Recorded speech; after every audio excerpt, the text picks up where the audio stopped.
impacte l'ensemble des consommateurs bruxellois dans la mesure où les frais de distribution représentent près de 30% de la facture énergétique totale.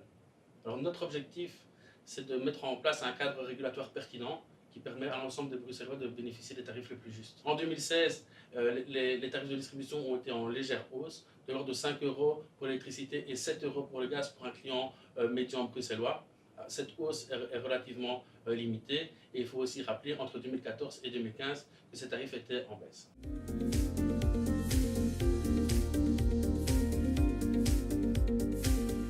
La méthodologie tarifaire prévoit plusieurs types de contrôles. Le premier contrôle a eu lieu lors de l'approbation des tarifs en 2014, lors de l'analyse du budget tarifaire qui a servi de base à l'ensemble de la période. Ensuite, chaque année, Bruegel réalise un contrôle entre la réalité et le budget. En 2016, Bruegel a exercé ce contrôle pour la première fois de cette période régulatoire. Cet exercice portait sur les comptes 2015. Alors, plusieurs constats ont été faits. Un, des soldes tarifaires relativement importants, et deux, certains postes tarifaires étaient surévalués. Alors nous avons pris des mesures pour modifier la méthodologie pour limiter les soldes à l'avenir.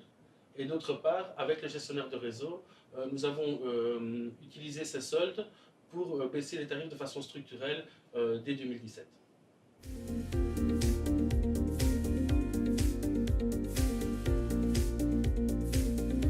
En 2016, le gouvernement bruxellois a décidé de mettre en place un organe de contrôle, un organe indépendant de contrôle du prix de l'eau en région bruxelloise.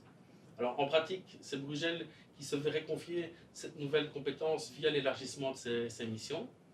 Alors il ne s'agira pas exactement des mêmes fonctions qu'il exerce pour l'électricité et le gaz, dans la mesure où il s'agit principalement d'une mission tarifaire et d'une mission du contrôle du prix du secteur. Cette nouvelle mission démontre de la confiance du législateur envers l'expertise de Bruegel.